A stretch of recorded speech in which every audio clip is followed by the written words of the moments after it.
Okay, welcome back, friends. ಇವತ್ತು unit 4 of prose ನೋಡೋಣ. And this chapter is on Dr. B.R. Ambedkar, written by Sri R. Venkataraman.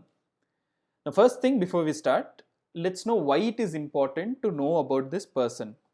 Now, imagine Ambedkar was born in pre-independence India. ಇಂಡಿಯಾಗೆ independence ಸಿಗಕ್ಕೆ ಮುಂಚೆ ಇದ್ದಿದ್ದ ಕಾಲದಲ್ಲಿ ಅವರು ಹುಟ್ಟಿದ್ದು. He was born in a very low caste family. So ಅಂಥ ಒಂದು ಫ್ಯಾಮಿಲಿಯಿಂದ ಬಂದ ವ್ಯಕ್ತಿ ಬಾಂಬೆ ಯೂನಿವರ್ಸಿಟಿಲಿ ಹೋಗಿ ಓದಿ ಅದಾದ್ಮೇಲಿಂದ USA ನ್ಯೂಯಾರ್ಕಲ್ಲಿರೋ ಕೊಲಂಬಿಯಾ ಯೂನಿವರ್ಸಿಟಿಲಿ MA ಮತ್ತು PhD ಪದವಿನ ಪಡೆಯೋದು. ಆಮೇಲೆ ಲಂಡನ್ ಸ್ಕೂಲ್ ಆಫ್ ಎಕನಾಮಿಕ್ಸ್, ಇವಾಗಿನ ಕಾಲದಲ್ಲೂ ಸಖತ್ ಕಷ್ಟ ಲಂಡನ್ ಸ್ಕೂಲ್ ಆಫ್ ಎಕನಾಮಿಕ್ಸಲ್ಲಿ ಇಲ್ಲ ಕೊಲಂಬಿಯಾ ಯೂನಿವರ್ಸಿಟಿಲಿ ಸೇರೋಕ್ಕೆ.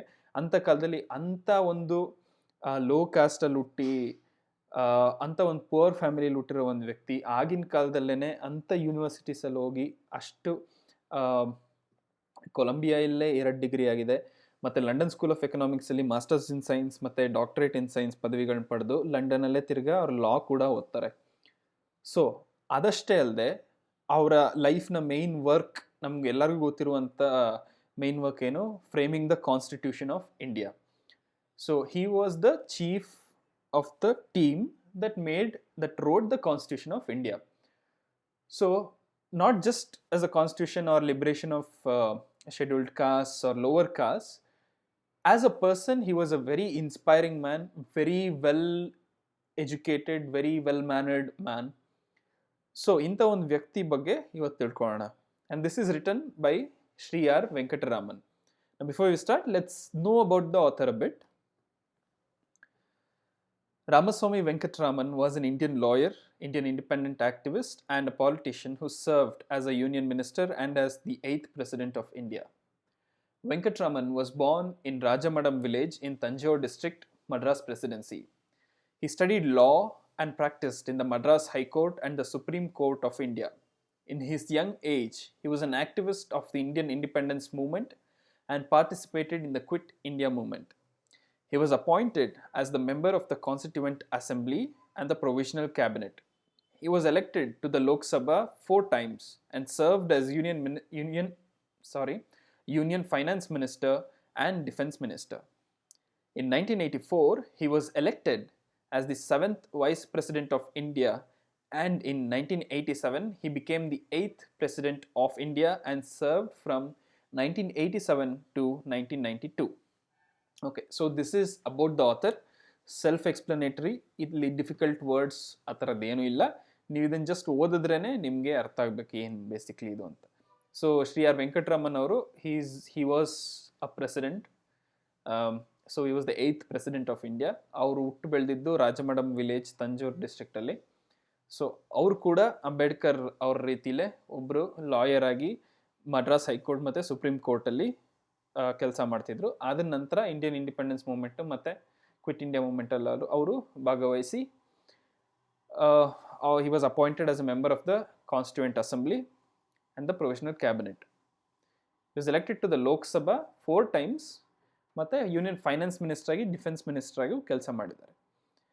1984 ಅಲ್ಲಿ ಅವರು 7th vice president of India ಮತ್ತು 1987 ಅಲ್ಲಿ ಅವರು ಪ್ರೆಸಿಡೆಂಟ್ ಆಫ್ ಇಂಡಿಯಾ ಅಂದರೆ 8th ಪ್ರೆಸಿಡೆಂಟ್ ಆಫ್ ಇಂಡಿಯಾ ಆಗಿ ಅವರು 1987 1992 ವರೆಗೆ ಪ್ರೆಸಿಡೆಂಟ್ ಆಗಿ ಸರ್ವ್ ಮಾಡಿದ್ದಾರೆ. ಓಕೆ, ಈಗ ಮೇನ್ ಚಾಪ್ಟರ್ನ ಶುರು ಮಾಡೋಣ. Paragraph 1. One trait which marked Baba Saheb during his student days and in fact throughout his life was that he was a voracious reader. He had an insatiable thirst for books. He bought books by curtailing his daily needs. In New York, he is said to have purchased about 2,000 old books. And it is recorded that at the time of the second roundtable conference in London, he bought so many books that they had to be sent to India in 32 boxes. Okay, so ಈಗ one trait ಅಂದರೆ ಒಂದು ಗುಣ which mark Baba Saheb during his student days and in fact throughout his life. ಏನು ಅಂದರೆ ಆ ಗುಣ ಏನು, ಆ ಸ್ಟೂಡೆಂಟ್ ಡೇಸಲ್ಲಿರ್ಬೋದು ಇಲ್ಲ ಅವ್ರ ಹೋಲ್ ಲೈಫಲ್ಲೂ ಒಂದು ಗುಣ ಏನು ಕಾಣಿಸ್ತಿತ್ತು ಅಂದರೆ ಹಿ ವಾಸ್ ಅ ವೊರೇಷಿಯಸ್ ರೀಡರ್. ಅಂದರೆ ಅವ್ರು ತುಂಬ ಬುಕ್ಸ್ಗಳನ್ನ, ತುಂಬ ಡಾಕ್ಯುಮೆಂಟ್ಸ್, ಬುಕ್ಸ್ ಇರ್ಬೋದು, ಆರ್ಟಿಕಲ್ಸ್ ಇರ್ಬೋದು, ಮ್ಯಾಗಝಿನ್ಸ್ ಇರ್ಬೋದು, ಅವ್ರು ಸಿಕ್ಕಿದ್ದನ್ನೆಲ್ಲ ಓದ್ತಾ ಇದ್ರು ಅನ್ನೋ ರೀತಿಯಲ್ಲಿ ಹೇಳ್ತಾರೆ. He had an insatiable thirst for books. ಅವ್ರಿಗೆ ಆ ಬುಕ್ಸ್ ಓದೋದ ಆ ಒಂದು ಡಿಸೈರ್, ಥರ್ಸ್ಟ್ ಅಂತ ಏನು ಹೇಳ್ತೀವಿ ಅದು ತುಂಬಾ ಇತ್ತು ಅವ್ರಿಗೆ. ಎಷ್ಟು ಬುಕ್ಸ್ ಸಿಕ್ಕಿದ್ರೂ ಸಾಕಾಗ್ತಿರ್ಲಿಲ್ಲ ಅಂತ ಹೇಳ್ತಾರೆ. So he bought books by curtailing his daily needs. So ಈಗ ಬುಕ್ಸ್ ಅಷ್ಟು ಓದಬೇಕು ಅಂದರೆ ಅವ್ರಿಗೆ ದುಡ್ಡು ಬೇಕು. ಅದಕ್ಕೆ ಆ ದುಡ್ಡಿಗೆ ಏನು ಮಾಡ್ತಾರೆ ಅವರು, ಅವ್ರ ಡೈಲಿ ನೀಡ್ಸ್ ಏನಿರುತ್ತೆ, ಈಗ ಫಾರ್ ಎಕ್ಸಾಂಪಲ್ ಹೊಸ ಬಟ್ಟೆ ತೊಗೊಳೋದಿರ್ಬೋದು, ಇಲ್ಲ ಹೊರಗಡೆ ಫ್ರೆಂಡ್ಸ್ ಜೊತೆ ಹೋಗಿ ಊಟ ಮಾಡೋದಿರ್ಬೋದು, ಅದನ್ನೆಲ್ಲ ಕಮ್ಮಿ ಮಾಡಿ, ಎಷ್ಟು ಮಿನಿಮಮ್ ಆಗುತ್ತೆ ಅಷ್ಟು ಕಮ್ಮಿ ಮಾಡಿ ಆ ಹಣವನ್ನು ತಗೊಂಡು ಆ ದುಡ್ಡಲ್ಲಿ ಅವರು ಬುಕ್ಸ್ ತೊಗೋತಾ ಇದ್ರು ಅಂತ ಹೇಳ್ತಾರೆ. In New York he set to have purchased about 2000 old books. ಅವ್ರು ನ್ಯೂಯಾರ್ಕಲ್ಲಿ ಕೊಲಂಬಿಯಾ ಯೂನಿವರ್ಸಿಟಿಲಿ ಯಾವಾಗ ಓದ್ತಿದ್ರಲ್ಲ ಅವಾಗ 2000 ಓಲ್ಡ್ ಬುಕ್ಸ್ನ ತೊಗೊಂಡಿದ್ರಂತೆ. And it is recorded that the time of the second roundtable conference in London, he bought so many books that they had to be sent to India in 32 boxes. Second roundtable conference ಏನಾಯಿತು ಲಂಡನಲ್ಲಿ ಅಂದರೆ during the time of independence, previously before independence, ಅದೇ ಇಂಡಿಯಾದ independence ಬಗ್ಗೆ ಅದು ಯಾವ ರೀತಿ ಮಾಡ್ಬೋದು ಅಂತೆಲ್ಲ ರೌಂಡ್ ಟೇಬಲ್ ಕಾನ್ಫರೆನ್ಸ್ಗಳು ನಡೀತಾ ಇತ್ತು ಲಂಡನಲ್ಲಿ, ವೇರ್ ಇಂಡಿಯನ್ ಲೀಡರ್ಸ್ ಅಲ್ಲಿ ಹೋಗಿ UK ಬ್ರಿಟಿಷ್ ಲೀಡರ್ಸ್ ಜೊತೆ ಡಿಸ್ಕಸ್ ಮಾಡೋಂಥ ಮೀಟಿಂಗ್ಗಳು.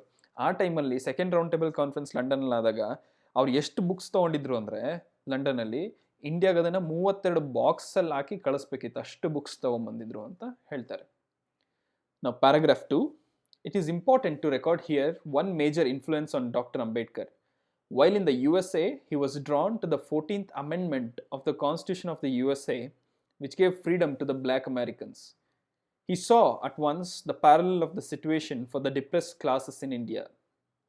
On returning home, Baba Saheb came to be greatly influenced by the life and work of Mahatma Phule, the votary of a classless society and women's uplift.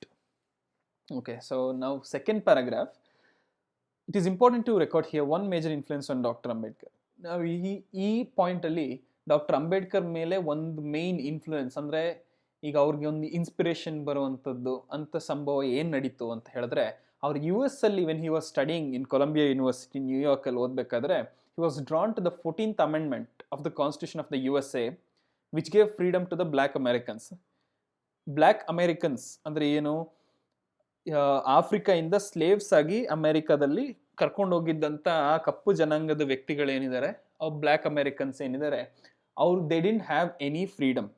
ಅವ್ರಿಗೆ independent ಆಗಿರೋಕ್ಕಿರ್ತಿರ್ಲಿಲ್ಲ. They had to be under some master, ಅಂದರೆ ಯಾರೊಬ್ಬರು white master ಕೆಳಗಡೆ ಅವ್ರು ಇರಬೇಕಿತ್ತು, ಅಲ್ಲೇ ಮನೆಯಲ್ಲೇ ಜೀವನ ಮಾಡಬೇಕಿತ್ತು. ಅವ್ರಿಗೆ ವೋಟಿಂಗ್ ರೈಟ್ಸ್ ಇರಲಿಲ್ಲ, ಅವರು ಸಪ್ರೇಟಾಗಿ ಟ್ರಾವೆಲ್ ಮಾಡೋಕ್ಕೆ ರೈಟ್ಸ್ ಇರಲಿಲ್ಲ. ಆ ಥರ ಎಲ್ಲ ಇದ್ದಿದ್ದ ಸಂದರ್ಭದಲ್ಲಿ ಏನಾಯಿತು, ಅಲ್ಲೂ ನಮ್ಮ ಇಂಡಿಯಾದಲ್ಲಿ ಯಾವ ಥರ ಇದಾಗಿದೆ ಅದಕ್ಕಿಂತ ದೊಡ್ಡ ರೀತಿಲಿ ನೀವು ಇವಾಗಲೂ ನೋಡ್ತಿರ್ಬೋದು. ಈ ಕರೆಂಟ್ ಸಿಚುವೇಶನಲ್ಲಿ ಬ್ಲ್ಯಾಕ್ ಲೈಫ್ಸ್ ಮ್ಯಾಟರ್ ಯಾವ ಥರ ಪ್ರೊಟೆಸ್ಟ್ಗಳು ನಡೀತಾ ಇದೆ, ಅದೇ ರೀತಿ ಆಗಿನ ಕಾಲದಲ್ಲಿ ಬ್ಲ್ಯಾಕ್ಸ್ ಅಲ್ಲದೆ ವೈಟ್ ಜನಾಂಗದವರು ತುಂಬ ಜನ ಈ ಬ್ಲ್ಯಾಕ್ಸ್ ಈ ಥರ ಶೋಷಣೆಗೆ ಒಳಗೊಂಡಿದ್ದಾರೆ ಅಂತ ತಿಳಿದು ಅವರ ಲೈಫ್ನ ಉದ್ಧಾರ ಮಾಡೋಕ್ಕೆ, ಅವ್ರಿಗೆ ಫ್ರೀಡಮ್ ಕೊಡೋ ರೀತಿಲಿ ತುಂಬ ಆವಾಗ ಪ್ರೊಟೆಸ್ಟ್ ಎಲ್ಲ ನಡೆದು ಕೊನೆಗೆ ಕಾನ್ಸ್ಟಿಟ್ಯೂಷನ್ ಆಫ್ US ಅಲ್ಲಿ ಏನಿದೆ ಅದರಲ್ಲಿ 14th Amendment ಅಂತ ಆ್ಯಡ್ ಮಾಡ್ತಾರೆ. ಆ 14th Amendment ಅಲ್ಲಿ ಆಲ್ ಬ್ಲ್ಯಾಕ್ ಅಮೆರಿಕನ್ಸ್ಗೆ ಫ್ರೀಡಮ್ ಸಿಗುತ್ತೆ, ಅಂದರೆ ಅವ್ರು ಇಂಡಿಪೆಂಡೆಂಟ್ ಆಗಿ ಅವ್ರ ಜೀವನ ಅವರೇ ನಡೆಸ್ಕೋಬೋದು ಅನ್ನೋ ಫ್ರೀಡಮ್ ಸಿಗುತ್ತೆ. ಸೊ ಈ ಥರ ಒಂದು ಏನಿದೆ ಅಂದರೆ ಅಲ್ಲಿ ಶೋಷಣೆಗೆ ಒಳಗಾಗಿರುವಂಥ ಜನ ಅದನ್ನ ಪ್ಯಾರಲಲ್ ಈ ಕಡೆ ನೋಡ್ತಾರೆ. ಅಂದರೆ ಈ ಬ್ಲ್ಯಾಕ್ ಅಮೆರಿಕನ್ಸು ಅಮೆರಿಕದಲ್ಲಿ ಹೇಗೆ ಕಷ್ಟಪಡ್ತಾ ಇದ್ರು, ಅಂದರೆ ಅವ್ರಿಗೇನು ಫ್ರೀಡಮ್ ಇಲ್ಲದೆ, ಅವ್ರಿಗೇನು ಆಪರ್ಚುನಿಟೀಸ್ ಸಿಗದೆ ಯಾವ ಥರ ಇದ್ರು, ಅದೇ ರೀತಿ ಇಂಡಿಯಾದಲ್ಲಿ ಡಿಪ್ರೆಸ್ ಕ್ಲಾಸ್ ಅಂದರೆ ಲೋವರ್ ಕ್ಯಾಸ್ಟಲ್ಲಿ ಇದ್ದವರು ಇದೇ ರೀತಿಲಿ ಅನುಭವಿಸ್ತಾ ಇದ್ದಾರೆ. ಇವರಿಗೆ ಫ್ರೀಡಮ್ ಕೊಟ್ಟಂತೆ ನಾವು ಇವ್ರಿಗೂ ಫ್ರೀಡಮ್ ಕೊಟ್ಟರೆ ಇವರು ಜೀವನದಲ್ಲಿ ಮುಂದೆ ಬರ್ತಾರೆ ಅನ್ನೋ ಒಂದು ಐಡಿಯಾ ಬಂತು. So on returning home, Baba Saheb came to be greatly influenced by the life and work of Mahatma Phule, the votary of a classless society and women's uplift. ಅವರು US ಇಂದ ಲಂಡನ್ನಿಂದ ವಾಪಸ್ ಇಂಡಿಯಾಗೆ ಬಂದಮೇಲೆ ಇಂಡಿಯಾದಲ್ಲಿ ಮಹಾತ್ಮ ಫೂಲೆ ಅವರು ಏನು ಮಾಡ್ತಿದ್ರು, ಆಗ ಕ್ಲಾಸ್ಲೆಸ್ ಸೊಸೈಟಿ ಅಂದರೆ ಅಪ್ಪರ್ ಕ್ಲಾಸ್, ಲೋವರ್ ಕ್ಲಾಸ್, ಮೇಲ್ವರ್ಗದ ಜನಾಂಗ, ಕೀಳು ವರ್ಗದ ಜನಾಂಗ ಅಂತ ಅಲ್ಲದೆ ಕ್ಲಾಸ್ಲೆಸ್ ಅಂದರೆ ಆ ಥರ class, upper class lower class ಅಂತ ಏನೂ ಇಲ್ಲದೆ ಸೊಸೈಟಿಲಿ ನಾವೆಲ್ಲರೂ ಒಂದೇ ಅನ್ನೋ ರೀತಿ, ಮತ್ತು ವುಮೆನ್ಸ್ ಹೆಂಗಸರಿಗೆ ರೈಟ್ಸು, ಮತ್ತು ಅವ್ರಿಗೆ ಆಚೆ ಹೋಗಿ ಓದಕ್ಕಿರ್ಬೋದು, ಎಜುಕೇಷನ್ನು, ಮತ್ತು ಅವ್ರಿಗೆ ಲೀಗಲ್ ರೈಟ್ಸು, ವೋಟಿಂಗ್ ರೈಟ್ಸು ಅದೆಲ್ಲ ಸಿಗಬೇಕು ಅಂತ ಮಹಾತ್ಮ ಫೂಲೆ ಅವರು ಏನು ವರ್ಕ್ ಮಾಡ್ತಾಯಿದ್ರು ಅದು ಇವ್ರಿಗೊಂದು ಇನ್ಸ್ಪಿರೇಷನ್ ಆಗಿತ್ತು. The need as well as the feasibility of reform impressed itself on Baba Saheb's mind, and he decided to devote all his time and talents for the amelioration of his underprivileged brethren. Newspapers started by him, such as the Mook Nayak, Bahishkrit Bharat, and Samata, were at once recognized as authentic voices of the depressed classes. Likewise, institutions set up by him, such as Hitakarni Sabha and the Independent Labour Party of India, became vehicles of change. During the same period, Gandhiji was pioneering his epic reform of Indian society, which included the uplift of depressed classes whom Gandhiji had termed Harijans. So ಈಗ ಅವ್ರು ವಾಪಸ್ ಇಂಡಿಯಾಗೆ ಬಂದು ನೋಡಿದಾಗ ಅವ್ರಿಗೆ ಏನು ಹೇಳ್ತಾರೆ, ಇದು ಫೀಸಿಬಿಲಿಟಿ ಅಂದರೆ ಇದು ಆಗಬಹುದು ರಿಫಾರ್ಮ್, ನಾವು ಇದನ್ನು ಚೇಂಜ್ ಮಾಡಿದ್ವಿ, ಲೋವರ್ ಕ್ಲಾಸಸ್ ಜನ ಮತ್ತು ಅಪ್ಪರ್ ಕ್ಲಾಸಸ್ ಜನ ಅಂತ ಏನು ಡಿಫ್ರೆನ್ಸ್ ಇದೆ, ಮತ್ತು ಲೋವರ್ ಕ್ಲಾಸ್ ಜನ ಏನು ಅವ್ರ ಕಷ್ಟದಲ್ಲಿದ್ದಾರೆ ಅವ್ರನ್ನ ಮೇಲ್ ತರೋದು it is possible, it is not an impossible task ಅಂತ ಅವ್ರಿಗೆ ಅರಿವಾಗುತ್ತೆ. ಸೊ ಅದು ನೀಡ್ ಕೂಡ ಏನಿದೆ, ಈಗ ಮಾಡಲೇಬೇಕು, ನಮ್ಮ ಜನನು ಮೇಲ್ ಬರಬೇಕು ಅನ್ನೋದು ನೀಡ್ ಕೂಡ ಇದೆ. ಯಾಕೆಂದರೆ ಅವ್ರು ತುಂಬ ವರ್ಷದಿಂದ ಇದರಲ್ಲಿದ್ದಾರೆ. ಸೊ ದ ನೀಡ್, ಮಾಡಬೇಕು ಅಂತಿರೋದು ಮತ್ತು ಮಾಡಬಹುದು ಅಂತಿರೋದು ಎರಡೂ ಅವ್ರಿಗೆ ಗೊತ್ತಾಗುತ್ತೆ. So he decided to devote all his time and talents for the amelioration ಅಂದರೆ ಸ್ಟ್ರೆಂಥನ್ ಮಾಡೋದು, ಅಂದರೆ ಅವ್ರಿಗಿನ್ನೂ ಬಲ ಕೊಡೋದು. Of his under privileged brethren, under privileged ಅಂದರೆ ಬೇರೆ ಅಪ್ಪರ್ ಕ್ಲಾಸಸ್ಗೆ ಸಿಗುವಷ್ಟು ಆಪರ್ಚುನಿಟೀಸು ಇಲ್ಲ, ಫೈನಾನ್ಷಿಯಲ್ ಸ್ಟೇಟಸ್ ಆಗ್ಬೋದು, ಅದೇನು ಇಲ್ಲದೆ ಇರೋ ಅವನ ಬ್ರದ್ರನ್ ಅಂದರೆ ಅವನ ಜನಾಂಗದವರು ಅಂತ. So newspapers started by him, such as the Mook Nayak, Bahishkrit Bharat and Samata, were at once recognised as authentic voices of the depressed classes. So ಈಗ ಇವರು ಏನು ಮಾಡ್ತಾರೆ, ವಾಪಸ್ ಇಂಡಿಯಾಗೆ ಬಂದಮೇಲೆ ನ್ಯೂಸ್ ಪೇಪರ್ಸ್ ಒಂದಷ್ಟು ಶುರು ಮಾಡ್ತಾರೆ. ಅಂದರೆ ಇವರು ಅವ್ರ ಗೋಲ್ ಏನಿದೆ, ಇದನ್ನು ರಿಫಾರ್ಮ್ ಮಾಡಿ ಅಂಡರ್ ಪ್ರಿವಿಲೇಜ್ಡ್ ಜನಗಳೇನಿದ್ದಾರೆ ಅವ್ರನ್ನೆಲ್ಲ ಸ್ಟ್ರೆಂಥನಿಂಗ್ ಮಾಡಿ ಅವ್ರಿಗೂ ಆ ರೈಟ್ಸ್ ಏನಿದೆ ಮತ್ತು ಬೆಟರ್ ಕ್ವಾಲಿಟಿ ಆಫ್ ಲೈಫ್ ಏನು ಕೊಡ್ಬೋದು ಅದನ್ನು ಮಾಡೋಣ ಅಂತ ಅವ್ರು ಫುಲ್ ಟೈಮ್ ಅದರಲ್ಲೇ ಡೆಡಿಕೇಟ್ ಮಾಡ್ತಾರೆ. ಆ ಸಮಯದಲ್ಲಿ ಅವರು ಮೂಕ್ ನಾಯಕ್, ಬಹಿಷ್ಕೃತ್ ಭಾರತ್ ಮತ್ತು ಸಮತಾ ಅಂತ ನ್ಯೂಸ್ ಪೇಪರ್ಸ್ ಏನು ಶುರು ಮಾಡಿದ್ರು, ಅದು ಅಥೆಂಟಿಕ್ ವಾಯ್ಸಸ್ ಅಂದರೆ ಡಿಪ್ರೆಸ್ ಕ್ಲಾಸಸ್ಗಳ ನೈಜ ವಾಯ್ಸ್ ಆಗಿ ಹೊರಬರಕ್ಕೆ ಶುರುವಾಗುತ್ತೆ. So likewise, institutions set up by him, such as the Hitakarni Sabha and Independent Labour Party of India, became vehicles of change. Hitakarni Sabha ಅಂತ ಒಂದು ಗ್ರೂಪ್, ಅಂದರೆ ಜನರ ಒಂದು ಸಭೆಯನ್ನು ಶುರು ಮಾಡ್ತಾರೆ, ಮತ್ತು independent labour party of India ಅಂತ ಒಂದು ಪಾರ್ಟಿ ಕೂಡ ಶುರು ಮಾಡ್ತಾರೆ. ಇದರಿಂದ ಅವರು ಈ ಥರ ಜನ ಉದ್ಧಾರ ಮಾಡೋಕ್ಕೆ ಏನೇನು ಮಾಡ್ಬೋದು ಅದನ್ನು ಮಾಡೋಕ್ಕೆ ಶುರು ಮಾಡ್ತಾರೆ. During the same time, Gandhiji was pioneering this epic reform of Indian society, which included the uplift of depressed classes whom Gandhiji had termed Harijans. ಅದೇ ಸಮಯದಲ್ಲಿ ಗಾಂಧೀಜಿ ಏನು ಮಾಡ್ತಿರ್ತಾರೆ, ಅವರು ಇದೇ ಗೋಲ್ನಲ್ಲಿ ಡಿಪ್ರೆಸ್ ಕ್ಲಾಸಸ್ ಏನಿದ್ದಾರೆ, ಶೋಷಿತ ಜನಾಂಗಗಳು ಏನಿದೆ, ಅವ್ರನ್ನೆಲ್ಲ ಗಾಂಧೀಜಿ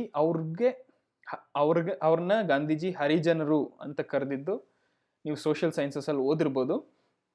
ಸೊ ಗಾಂಧೀಜಿ ಕೂಡ ಇಂಡಿಯನ್ ಸೊಸೈಟಿ ಕಾಸ್ಟ್ ಸಿಸ್ಟಮ್ಸ್ ಏನಿದೆ ಅದನ್ನು ರಿಫಾರ್ಮ್ ಮಾಡೋಕ್ಕೆ ಶುರು ಮಾಡಿರ್ತಾರೆ. ಸೊ ಈ ಸಂದರ್ಭದಲ್ಲಿ BR ಅಂಬೇಡ್ಕರ್ ಮತ್ತು ಗಾಂಧೀಜಿ ಪ್ಯಾರಲಲ್ ಆಗಿ ವರ್ಕ್ ಮಾಡ್ತಿದ್ದಾರೆ ಅಂತ ಹೇಳ್ತಾರೆ. So paragraph number 3, Baba Saheb was elected to the Bombay legislative assembly in the elections under the constitution of India act 1935. Baba Saheb made effective contributions to the debates in the assembly on a variety of subjects. His flair for legislative work became evident to the whole nation. ಬಾಬಾ ಸಾಹೇಬ್ ಅಂಬೇಡ್ಕರ್ ಅವರು Bombay legislative assembly ಅಲ್ಲಿ ಅಂದರೆ member of the legislative assembly, MLA ಅಂತ ಏನು ಹೇಳ್ತೀವಿ, ಅದಾಗಿ elect ಆಗ್ತಾರೆ. And constitution of India act 1935 Indian ಜನಕ್ಕೆ, ಅಂದರೆ ಇಂಡಿಯನ್ಸ್ ಏನಿದ್ರು ಬ್ರಿಟಿಷರ್ಸ್ ಅಲ್ಲದೆ ರೆಗ್ಯುಲರ್ ನಾವು ಇಂಡಿಯನ್ಸ್ ಏನಿದ್ದೀವಿ ಅವ್ರಿಗೂ ಕೂಡ ಇಂಡಿಯನ್ ಪಾರ್ಲಿಮೆಂಟಲ್ಲಿ ಲೆಜಿಸ್ಲೇಟಿವ್ ಅಸೆಂಬ್ಲಿಲಿ ಮೆಂಬರ್ಸ್ ಆಗಿ ಈಕ್ವಲ್ ರೈಟ್ಸ್ ಇರೋ ಮೆಂಬರ್ಸ್ ಆಗಿ ಬರೋಕ್ಕೆ ಆ 1935 ಪಾಸ್ ಆಗಿರೋ ಆ್ಯಕ್ಟು ಅವ್ರಿಗೆ ಸ್ಟ್ರೆಂತ್ ಕೊಟ್ಟಿರುತ್ತೆ, ಆ ಪವರ್ಸ್ ಕೊಟ್ಟಿರುತ್ತೆ. ಸೊ ಅದರಿಂದ ಅವರು ಎಲೆಕ್ಷನ್ಸಲ್ಲಿ ಗೆದ್ದು ಬಾಂಬೆ ಲೆಜಿಸ್ಲೇಟಿವ್ ಅಸೆಂಬ್ಲಿಲಿ MLA ಆಗ್ತಾರೆ. ಸೊ ಈ ಅಸೆಂಬ್ಲಿಲಿ ತುಂಬ ಡಿಬೇಟ್ಸ್ ಆದಾಗ ಅವ್ರು ಕಾಂಟ್ರಿಬ್ಯೂಟ್ ಮಾಡ್ತಾರೆ.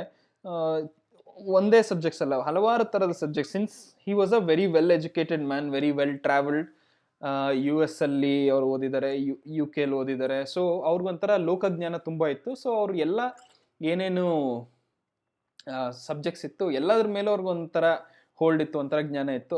ಅದರಿಂದ ಅವರು ಡಿಬೇಟ್ಸಲ್ಲಿ ತುಂಬ ಕಾಂಟ್ರಿಬ್ಯೂಟ್ ಮಾಡ್ತಿದ್ರು ಅಂತ ಹೇಳ್ತಾರೆ. His flair for legislative work became evident to the whole nation. ಆ ಸಮಯದಲ್ಲಿ ಫುಲ್ ದೇಶಕ್ಕೆ ಗೊತ್ತಾಗುತ್ತೆ ಇವರು ಈ ಲೆಜಿಸ್ಲೇಟಿವ್ ವರ್ಕ್ ಅಂದರೆ as a politician, as a leader, how good a leader he is, ಅವರ ಸ್ಟ್ರೆಂತ್ ಇಡೀ ಹೋಲ್ ನೇಷನ್ಗೆ ಗೊತ್ತಾಗಕ್ಕೆ ಶುರುವಾಗುತ್ತೆ. Paragraph number 4.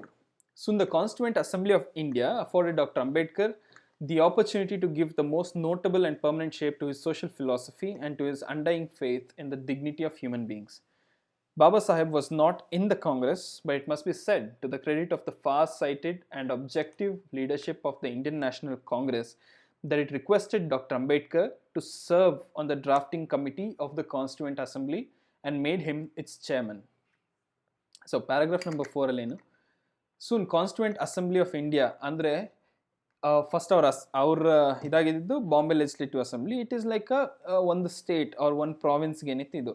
Constituent assembly of India was for the whole country, ಪೂರ್ತಿ ಕಂಟ್ರಿಗೆ ಏನಿತ್ತು, that was the constituent assembly of India. ನಮ್ದು ಇವಾಗ ಏನು ಪಾರ್ಲಿಮೆಂಟ್ ಅಂತ ಹೇಳ್ತೀವಿ ಅದು. ಸೊ ಅವರು ಡಾಕ್ಟರ್ ಅಂಬೇಡ್ಕರ್ಗೆ ಒಂದು ಆಪರ್ಚುನಿಟಿ ಕೊಡ್ತಾರೆ. ಅದೇನು ಅಂದರೆ ಬಾಬಾ ಸಾಹೇಬ್ ಆಪರ್ಚುನಿಟಿ ಕೊಡೋದೇನೆಂದರೆ to serve on the drafting committee of the constituent assembly and was made its chairman. ನಾವು ಇದನ್ನು ಲೈನ್ ಬೈ ಲೈನ್ ನೋಡಿದಾಗ ನಮ್ಗೆ ಏನು ಗೊತ್ತಾಗುತ್ತೆ ಅಂದರೆ he was not in the Congress because Congress was the majority party in that time, but he was not in the Congress, he was in a different party of his own. But ಆಗಿನ ಕಾಲದ ಆ Congress leaders ಏನಂತ ಈ ಬಾಬಾ ಸಾಹೇಬ್ ಅಂಬೇಡ್ಕರ್ ಅಲ್ಲಿರೋ ಟ್ಯಾಲೆಂಟನ್ನ ಗುರುತಿಸಿ ಅವ್ರು ಬೇರೆ ಪಾರ್ಟಿಲಿದ್ರೂ ಕೂಡ ಅವ್ರನ್ನ ಈ ಕಾನ್ಸ್ಟಿಟ್ಯೂಯೆಂಟ್ ಅಸೆಂಬ್ಲಿ ಅಂದರೆ ಈ drafting committee of the constituent assembly for making the constitution, ಆ ಕಮಿಟಿ ಏನಿರುತ್ತೆ ಅದೊಂದು ಚೇರ್ಮನ್ ಆಗಿ ಇವ್ರನ್ನ ಸೆಲೆಕ್ಟ್ ಮಾಡ್ತಾರೆ.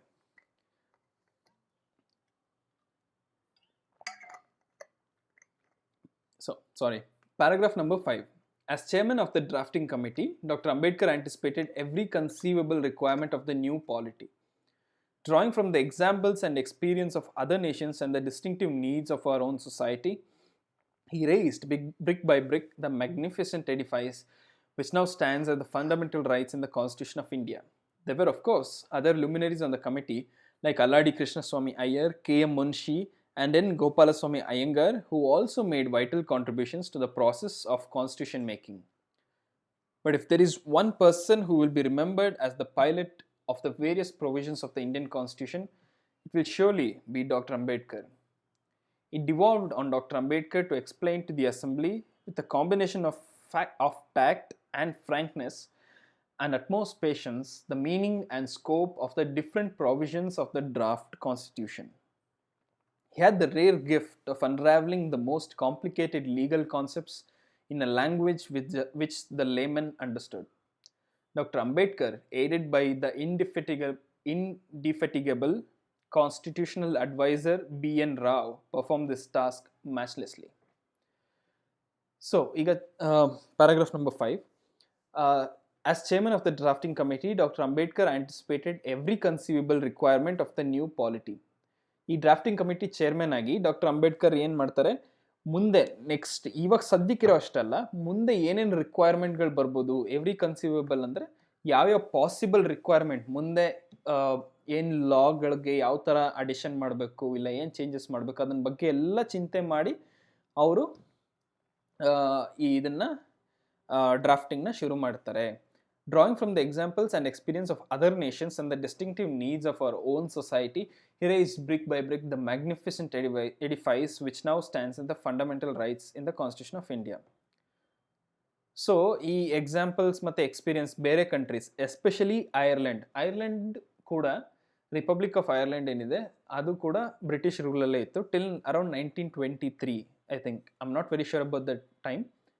ಸೊ ರೀಸೆಂಟ್ಲಿ ಇದು drafting of Indian constitution 1947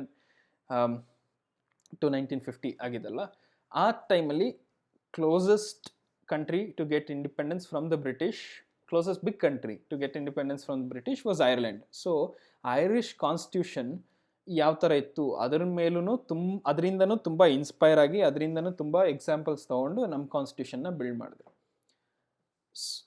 so he raised brick by brick, ಒಂದು ಕಲ್ ಮೇಲೆ ಇನ್ನೊಂದು ಕಲ್ಲಿಟ್ಟು ಈ ಮ್ಯಾಗ್ನಿಫಿಸೆಂಟ್ ಎಡಿಫೈಸ್ ಅಂದರೆ ಈ ಭವ್ಯವಾದ ಒಂದು ಕಟ್ಟಡ ಅಂತ ಅರ್ಥ ಬರುತ್ತೆ.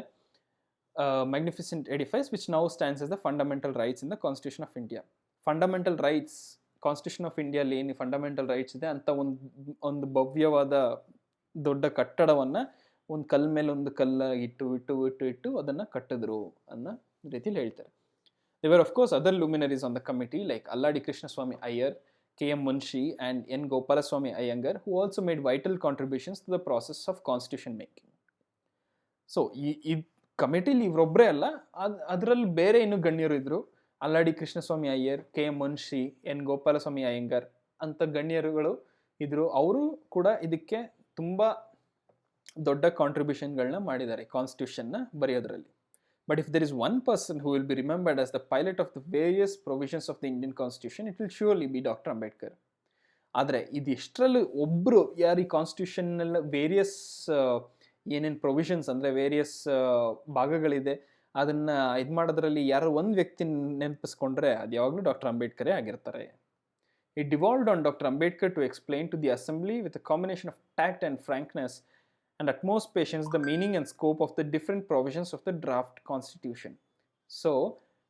ಸೊ ಅದು ಅಂಬೇಡ್ಕರ್ ಅವ್ರ ಮೇಲೆ ಕೊನೆಗೆ ಏನು ಈ ಕಾನ್ಸ್ಟಿಟ್ಯೂಷನ್ ಡ್ರಾಫ್ಟ್ ಕಾನ್ಸ್ಟಿಟ್ಯೂಷನ್ ಅಂದರೆ ಏನು ಅಂದರೆ before we have a final copy, ಅಂದರೆ ಒಂದು ಫೈನಲ್ ಕಾಪಿ ಆಗೋಕ್ಕೆ ಮುಂಚೆ ನಾವು ಒಂದು ಡ್ರಾಫ್ಟ್ ಕಾಪಿ ಅಂತ ರೆಡಿ ಮಾಡಿರ್ತೀವಿ. ಅಂದರೆ ಅದರಿಂದ ಏನಾದರೂ ಚೇಂಜಸ್ ಇಲ್ಲ ಏನಾದರೂ ಮಿಸ್ಟೇಕ್ಸ್ ಇದ್ದರೆ ಅದನ್ನು ಕರೆಕ್ಟ್ ಮಾಡಿ ದೆನ್ ಫೈನಲ್ ಕಾಪಿಗೆ ಹೋಗ್ತೀವಿ. ಸೊ ಈ ಡ್ರಾಫ್ಟ್ ಕಾನ್ಸ್ಟಿಟ್ಯೂಷನ್ ಅದೊಂದು ಏನು ಪ್ರೊವಿಷನ್ಸ್ ಇದೆ ಅಷ್ಟು constitution is a very huge document. ಅಂದರೆ ಅದರಲ್ಲಿ ತುಂಬ ವಸ್ತುಗಳ ಬಗ್ಗೆ ಬರೆದಿದ್ದಾರೆ, ತುಂಬ ಲಾಗಳ ಬಗ್ಗೆ ಬರೆದಿದ್ದಾರೆ. ಅದಷ್ಟನ್ನು ಆಗಿನ ಪಾರ್ಲಿಮೆಂಟ್ ಏನಿತ್ತು, ಕಾನ್ಸ್ಟಿಟ್ಯೂಯೆಂಟ್ ಅಸೆಂಬ್ಲಿ ಏನಿತ್ತು, ಅದಕ್ಕೆ ಒಂದೊಂದು ಇದನ್ನು ಎಕ್ಸ್ಪ್ಲೇನ್ ಮಾಡಿಕೊಡೋ ಇದು ರೆಸ್ಪಾನ್ಸಿಬಿಲಿಟಿ ಡಾಕ್ಟರ್ ಅಂಬೇಡ್ಕರ್ ಮೇಲೆ ಇತ್ತು. So he had the rare gift of unraveling the most complicated legal concepts in a language which the layman understood. So ಅವ್ರ ಹತ್ರ ಈ ಒಂದು ರೇರ್ ಗಿಫ್ಟ್ ಏನಿತ್ತು ಅಂದರೆ ಕಾಂಪ್ಲಿಕೇಟೆಡ್ ಲಾಗಳು ಮತ್ತು ಲೀಗಲ್ ಕಾನ್ಸೆಪ್ಟ್ಗಳೇನಿರುತ್ತೆ ಅದನ್ನು ಸಾಮಾನ್ಯ ಜನರು ಕೂಡ ಅರ್ಥ ಮಾಡುವಂಥ ರೀತಿಯಲ್ಲಿ ಅವ್ರಿಗೆ ಹೇಳ್ಕೊಡುವ ಒಂದು ಟ್ಯಾಲೆಂಟ್ ಇತ್ತು ಅವ್ರ ಹತ್ರ ಅಂತ ಹೇಳ್ತಾರೆ. So doctor Ambedkar aided by the indefatigable constitutional advisor B.N. Rao performed this task matchlessly. So constitutional adviser B.N. Rau ಅಂತ ಅನ್ನೋರು ಕೂಡ ಅವ್ರ ಜೊತೆ ಈ process perform this task matchlessly. ಅಂದರೆ ಯಾವ ಟಾಸ್ಕು, ಈ ಕಾಂಪ್ಲಿಕೇಟೆಡ್ ಲೀಗಲ್ ಕಾನ್ಸೆಪ್ಟ್ಸ್ನ ಸಾಮಾನ್ಯ ಜನರಿಗೆ ಮತ್ತು ಕಾನ್ಸ್ಟಿಟ್ಯೂಯೆಂಟ್ ಅಸೆಂಬ್ಲಿಲಿರೋ ಮೆಂಬರ್ಸ್ಗೆ ಎಕ್ಸ್ಪ್ಲೇನ್ ಮಾಡಿಕೊಡುವಂಥ ಟಾಸ್ಕ್ನ ಇವರಿಬ್ಬರು ಮಾಡಿದ್ರು ಅಂತ ಹೇಳ್ತಾರೆ.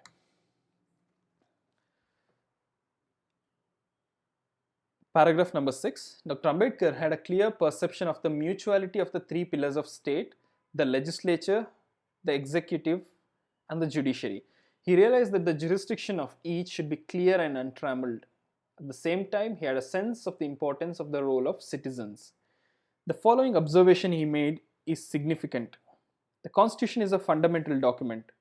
It is a document which defines the position and power of the three organs of the state, the executive, the judiciary, and the legislature. It also defines the powers of the executive and the powers of the legislature as against the citizens, as we have done in our chapter dealing with fundamental rights. In fact, the purpose of a constitution is not merely to create the organs of the state, but to limit their authority, because if no limitation was imposed upon the authority of the organs, there will be complete tyranny and complete oppression. Now, paragraph 6 ನೋಡೋಣ. Doctor Ambedkar had a clear perception of the mutuality of the three pillars of state ಅಂತ ಹೇಳ್ತಾರೆ. ಅಂದರೆ ಏನು, 3 pillars of the state. Legislature ಅಂದರೆ ಈಗ for example ಈಗಿನ ಟೈಮಲ್ಲಿ parliament ಇಲ್ಲ, ಕರ್ನಾಟಕ ಈಗ ನಾವು ಸ್ಟೇಟಲ್ಲಿ ಏನಿದ್ವಿ, ಕರ್ನಾಟಕ ಲೆಜಿಸ್ಲೇಟಿವ್ ಅಸೆಂಬ್ಲಿ ಅಂದರೆ MLAs ಏನಿದ್ದಾರೆ, ದಟ್ ಈಸ್ ದ ಲೆಜಿಸ್ಲೇಚರ್. ಅವರು ಲಾಸ್ ಪಾಸ್ ಮಾಡೋದು ಅದೆಲ್ಲ ಅದು ಕಾನ್ಸ್ಟಿಟ್ಯೂಷನ್ನ ಒಂದಂಗ, that is legislature. Second is the executive, ಅಂದರೆ ಈಗ ಸರ್ಕಾರದ ಆಫೀಸರ್ಸ್ ಏನಿದ್ದಾರೆ, ಈಗ ಫಾರ್ ಎಕ್ಸಾಂಪಲ್ IAS ಆಫೀಸರ್ಸ್ ಇರ್ಬೋದು, KAS ಆಫೀಸರ್ಸ್ ಇರ್ಬೋದು, ಬೇರೆ ಅಡ್ಮಿನಿಸ್ಟ್ರೇಟಿವ್ ಆಫೀಸರ್ಸ್ ಏನಿರ್ಬೋದು, that is the executive branch. ಮತ್ತು ಮೂರನೇದೇನು ಜುಡಿಷರಿ ಬ್ರಾಂಚ್. ಅಂದರೆ ಈಗ ಫಾರ್ ಎಕ್ಸಾಂಪಲ್ ಈ ಜುಡಿಷರಿ ಬ್ರಾಂಚ್ ಅಂದರೆ ಏನಂದರೆ ಕೋರ್ಟ್ಸು, ಜಡ್ಜಸ್ಸು, ಮ್ಯಾಜಿಸ್ಟ್ರೇಟ್ಸ್ ಎಲ್ಲ ಇರ್ತಾರಲ್ಲ, ಅದು that is the judiciary branch. ಈ ಮೂರು ಕೂಡ ಮ್ಯೂಚುವಾಲಿಟಿ ಆಫ್ ದ 3 pillars ಅಂದರೆ ಇದು ಯಾವ 3 pillars ಕೂಡ ಸಪ್ರೇಟಾಗಿ ವರ್ಕ್ ಮಾಡೋಕ್ಕಾಗಲ್ಲ. ಈಗ ಲೆಜಿಸ್ಲೇಚರ್ ಡಿಪೆಂಡ್ಸ್ ಎಕ್ಸಿಕ್ಯೂಟಿವ್ ಮೇಲೆ ಡಿಪೆಂಡ್ ಆಗುತ್ತೆ, ಎಕ್ಸಿಕ್ಯೂಟಿವ್ ಪಿಲ್ಲರ್ ಜುಡಿಷಿಯಲ್ ಪಿಲ್ಲರ್ ಮೇಲೆ ಡಿಪೆಂಡ್ ಆಗುತ್ತೆ. ಅದ ಸೇಮ್ ವೇ ಜುಡಿಷಿಯಲ್ ಪಿಲ್ಲರ್ ತಿರ್ಗಿ ಲೆಜಿಸ್ಲೇಟಿವ್ ಆರ್ಗನ್ ಮೇಲೆ ಡಿಪೆಂಡ್ ಆಗುತ್ತೆ. ಅದೇ ರೀತಿಲಿ ಜುಡಿಷಿಯಲ್ ಇದು ತಿರ್ಗಾ ಎಕ್ಸಿಕ್ಯೂಟಿವ್ ಇದ್ರ ಮೇಲೂ ಡಿಪೆಂಡ್ ಆಗುತ್ತೆ. ಫಾರ್ ಎಕ್ಸಾಂಪಲ್ ಈಗ ನೀವು ಒಂದು MLA ಇಲ್ಲ ಒಂದು ಪಾರ್ಟಿ ಸೇರಿ ಒಂದು ಲಾ ಮಾಡಿದ್ರೆ ಅದನ್ನ ಎಕ್ಸಿಕ್ಯೂಟ್ ಮಾಡೋದು ಎಕ್ಸಿಕ್ಯೂಟಿವ್ ಪಿಲ್ಲರ್ ಮೇಲೆ ಬರುತ್ತೆ. ಅಂದರೆ ಈಗ ಫಾರ್ ಎಕ್ಸಾಂಪಲ್ ಈಗ ಕೊರೋನಾ ವೈರಸ್ ಸಿಚುವೇಶನ್ನೇ ತಗೊಳ್ಳೋಣ. ಈಗ ಫಾರ್ ಎಕ್ಸಾಂಪಲ್ ಈಗ CM ಒಂದು ಡಿಕ್ಲೇರ್ ಮಾಡ್ತಾರೆ ಅನ್ಕೊಳ್ಳಿ. ಈಗ ಒಂದು ಏರಿಯಾಯಿಂದ ಬಂದಿರೋರು ಎಲ್ಲೂ ಹೊರಗೆ ಹೋಗಂಗಿಲ್ಲ ಫಾರ್ 15 ದಿನ ಎಲ್ಲೂ ಹೊರಗೆ ಹೋಗಂಗಿಲ್ಲ, ಲಾಕ್ಡೌನ್ ಇದೆ ಅಂತ ಹೇಳ್ತಾರೆ ಅನ್ಕೊಳ್ಳಿ. ಸೊ ಅದನ್ನ ಆ ರೂಲ್ ಮಾಡಿರೋದು CM is part of the legislature.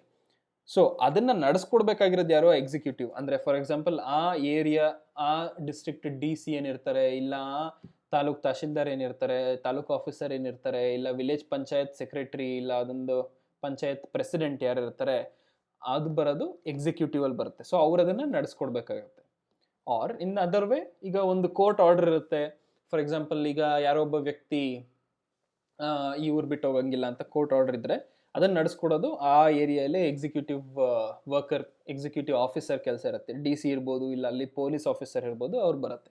ಆ ಥರ ಒಂದು ಮಾಡೋದು ಇನ್ನೊಂದ್ರ ಮೇಲೂ ಕೂಡ ಡಿಪೆಂಡ್ ಆಗುತ್ತೆ ಅಂತ ಅವರು ಅರ್ಥ ಮಾಡ್ಕೊಂಡಿದ್ರು. So he realise that the jurisdiction of each should be clear and untrammelled. So ಈ 3 ಪಿಲ್ಲರ್ಸ್ ಏನಿದೆ ಅದೊಂದು ಏನೇನು ಅದ್ರ ಕೆಳಗಡೆ ಏನೇನು ಇದು ಬರುತ್ತೆ ಅದನ್ನೆಲ್ಲ ಅದು ಕ್ಲಿಯರ್ ಆಗಿರಬೇಕು ಮತ್ತು ಅನ್ಟ್ರಾಮಲ್ಡ್ ಅಂದರೆ ಅದಕ್ಕೇನೋ ಅಡ್ಡಿ ಬರ್ದಿರೋ ರೀತಿ ಇರಬೇಕು ಅಂತ ಅವರು ಕ್ಲಿಯರ್ ಆಗಿ ರಿಯಲೈಸ್ ಮಾಡ್ಕೋತಾರೆ. At the same time he had a sense of the importance of the role of citizens role. ಈಗ ಈ 3 ಪಿಲ್ಲರ್ಸ್ ಆಫ್ ಸ್ಟೇಟ್ ಇದ್ರೂ ಕೂಡ ನಮ್ಮ citizens as every one we have responsibility to make all these things work. So ಅದನ್ನು ಕೂಡ ಅವರು ತಿಳ್ಕೊಂಡಿದ್ರು ಆಗಿನ ಸಮಯದಲ್ಲಿ ಅಂತ ಹೇಳ್ತಾರೆ. So the following observation he made is significant. The Constitution is a fundamental document. It is a document which defines the position and power of the 3 organs of the state: the executive, judiciary and the legislature.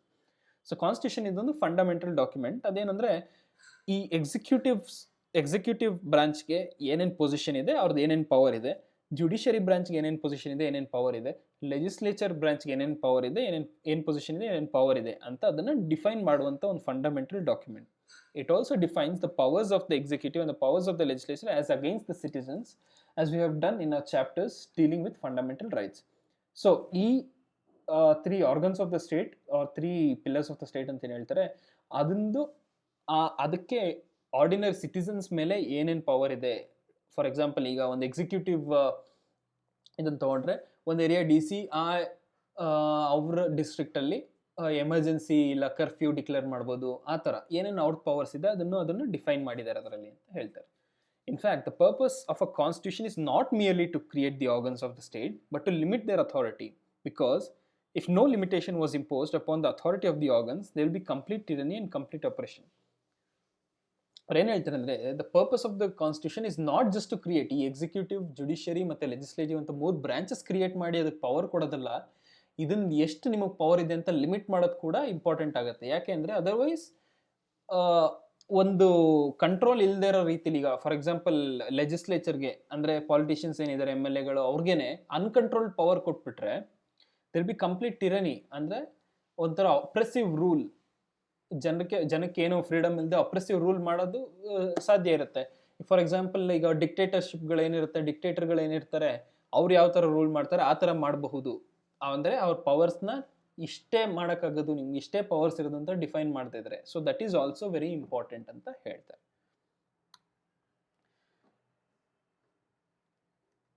Paragraph 7. Jawaharlal Nehru chose Dr. Ambedkar to be the first law minister of independent India. This was a recognition of Dr. Ambedkar's skills in the field of law and legislation, and also a tribute to his vision of social justice, a vision which was sought to be infused into the new Indian polity. But above all, this was a tribute to the success of Baba Sahib Dr. Ambedkar's own campaigns against social injustice. Who could have dreamt that one born to a Mahar family would one day become not only a law minister but a lawmaker and be hailed as the modern Manu? Okay, so paragraph 7. Jawaharlal Nehru ಅವ್ರು choose ಮಾಡ್ತಾರೆ doctor Ambedkar to be the first law minister of independent India ಆದಮೇಲೆ ಏನು ministers cabinet ಮಾಡಿ parliament ಮಾಡ್ತಾರೆ. ಅದರಲ್ಲಿ first law minister of India doctor Ambedkar ಆಗಿದ್ರು. This was a recognition of Dr. Ambedkar's skills in the field of law and legislation, as well as also a tribute to his vision of social justice, a vision which was sought to be infused into the new Indian polity. So ಇದು ಬರೀ doctor Ambedkar doctor Ambedkar ಅವ್ರ ಸ್ಕಿಲ್ಗಳು ಏನಿದೆ ಲಾ ಮತ್ತು legislation ಫೀಲ್ಡಲ್ಲಿ ಅದನ್ನು ಮಾತ್ರ ಅಲ್ಲದೆ ಅವ್ರ ವಿಷನ್ ಏನಿತ್ತು ಸೋಷಿಯಲ್ ಜಸ್ಟಿಸ್ ಅಂದರೆ ಎಲ್ಲ ಜನಕ್ಕೂ ನ್ಯಾಯ ಸಿಗಬೇಕು ಅನ್ನೋ ಏನು ವಿಷನ್ ಇತ್ತು ಅದನ್ನು ಹೊಸ ಈ ಇಂಡಿಯನ್ ಪಾಲಿಟಿ, ಹೊಸ ಇಂಡಿಯನ್ ರಾಜಕೀಯ ಏನು ಶುರು ಆಯಿತು, ಏನು ಪಾಲಿಟಿ ಅಂದರೆ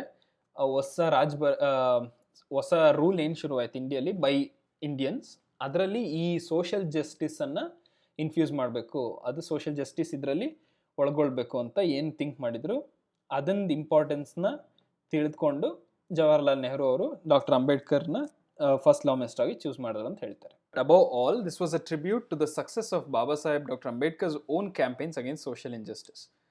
ಇದೆಲ್ಲ ಅಲ್ಲದೆ ಇದೊಂದು ಅಂಬೇಡ್ಕರ್ ಅವ್ರ ಮುಂಚೆಯಿಂದ ಏನು ಸೋಷಿಯಲ್ ಇನ್ಜಸ್ಟಿಸ್ ಎದುರಾಗ ಹೋರಾಡಿದ್ರು ಅದಕ್ಕೊಂದು ರೀತಿ ಸನ್ಮಾನ ಕೊಟ್ಟಂಗೆ ಇತ್ತು ಅಂತ ಹೇಳ್ತಾರೆ. Who could have dreamt that one born to a Mahar family would one day become not only a law minister but a lawmaker and be hailed as the modern Manu? ಯಾರು ಯೋಚನೆ ಮಾಡಿರ್ತಾರೆ ಈ ಥರ ಒಂದು ಕೆಳಜಾತಿ ಮಹರ್ ಜಾತಿಯಲ್ಲಿ ಹುಟ್ಟಿದ ಒಂದು ವ್ಯಕ್ತಿ ಲಾ ಮಿನಿಸ್ಟರ್ ಅಲ್ಲದೆ ಲಾ ಮೇಕರ್ ಆಗಿ, ಅಂದರೆ ಇಂಡಿಯಾ ಕಾನ್ಸ್ಟಿಟ್ಯೂಷನ್ನೇ ಬರೆಯುವಂಥ ಒಂದು ವ್ಯಕ್ತಿಯಾಗಿ ಮೇಲ್ ಬರ್ತಾನೆ ಅಂತ ಯಾರು ಇಮ್ಯಾಜಿನ್ ಮಾಡ್ಕೊಂಡಿದ್ರು ಅಂತ ಹೇಳ್ತಾರೆ. So paragraph 8. In the 4 decades and more since independence, much progress has been achieved in providing equality of opportunities to the people. Members of the scheduled castes find doors which had been closed to them for centuries being opened.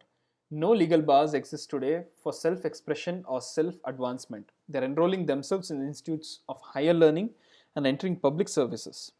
They have come to occupy high offices of state, both at the center and in the states. Judges, ambassadors, and governors have been drawn from their ranks, and they have acquitted themselves creditably in all these positions of responsibility.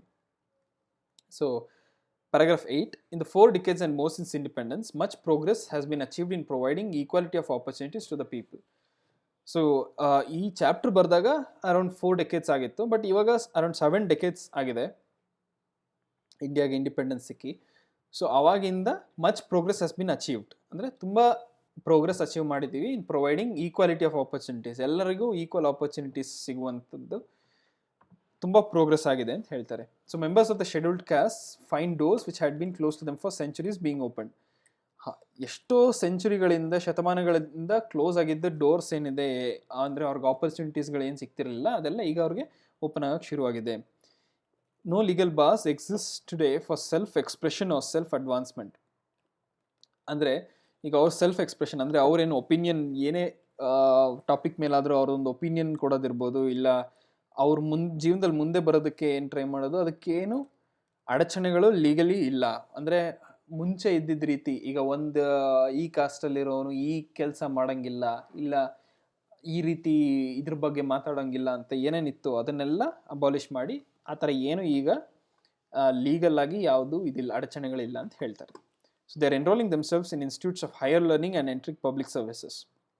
ಅವರು institutes of higher learning ಅಂದರೆ ದೊಡ್ಡ ದೊಡ್ಡ institutes ಏನಿದೆ higher learning, for example big ಯೂನಿವರ್ಸಿಟೀಸ್ಗಳಿದೆ, IITs, IIMಗಳು, AIIMS, ಆ ಥರ ಇನ್ಸ್ಟಿಟ್ಯೂಟ್ಸ್ಗಳೇನಿದೆ ಅದರಲ್ಲೆಲ್ಲ ಸೇರ್ಕೋತಿದ್ದಾರೆ. ಮತ್ತು ಪಬ್ಲಿಕ್ ಸರ್ವಿಸಸ್ ಅಂದರೆ IAS ಆಫೀಸರ್ಸ್ ಆಗಿ, IPS ಆಫೀಸರ್ಸ್ ಆಗಿ, KS ಆಫೀಸರ್ಸ್ ಆಗಿ ಅವರು ಸೇರ್ತಿದ್ದಾರೆ ಅಂತ ಹೇಳ್ತಾರೆ. They have come to occupy high offices of state, both at the centre and the states. So government offices, for example as a executive ಬ್ರಾಂಚಲ್ಲಿರ್ಬೋದು, judicial ಬ್ರಾಂಚಲ್ಲಿರ್ಬೋದು, ಇಲ್ಲ ಲೆಜಿಸ್ಲೇಟಿವ್ ಬ್ರಾಂಚಲ್ಲೂ ಕೂಡ ಅವರು ಅತ್ಯುನ್ನತ ಸ್ಥಾನಗಳಿಗೆ ಏರಿದ್ದಾರೆ ಅಂತ ಹೇಳ್ತಾರೆ. ಜಡ್ಜಸ್, ಅಂಬಾಸಡರ್ಸ್ ಮತ್ತು ಗವರ್ನರ್ಸ್ ಅವರ ಜನಾಂಗದಿಂದ ಬಂದಿದ್ದಾರೆ. And they have acquitted themselves creditably in all this positions of responsibility.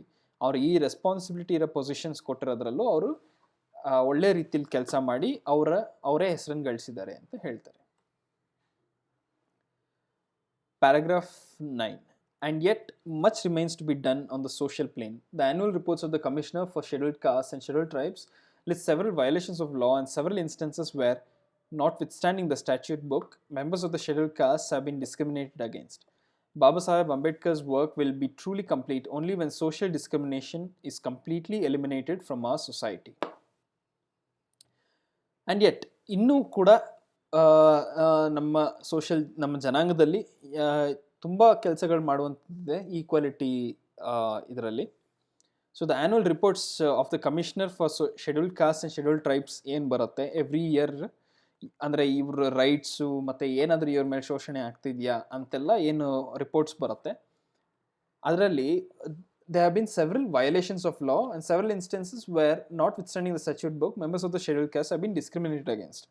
ಎಷ್ಟು ಅಂದರೆ ಲಾ ಏನಿದೆ, ಫಾರ್ ಎಕ್ಸಾಂಪಲ್ ಈಗ ಒಂದು ಶೆಡ್ಯೂಲ್ಡ್ ಕ್ಯಾಸ್ಟ್ ಅವ್ರು ಆಗಿದ್ರು ಏನೇ ಕೆಲಸಕ್ಕೂ ಅವ್ರಿಗೆ ಅಡಚಣೆ ಇರಬಾರ್ದು. ಈಗ ಒಂದು ಕೆಲಸ ತೊಗೊಳಕ್ಕೆ ಏನು ಕೆಲಸ ಆದ್ರೂ ಅವ್ರು ಕೊಡಬೇಕು, ಇಲ್ಲ ಅವ್ರಿಗೇನು ರಿಸರ್ವೇಷನ್ ಇದೆ ಅದನ್ನು ಕೊಡಬೇಕು ಅದನ್ನು ವಯಲೇಷನ್, ಅದನ್ನು ಖಂಡನೆ ಆಗಿದೆ, ಅದನ್ನು ಫಾಲೋ ಮಾಡಿಲ್ಲ.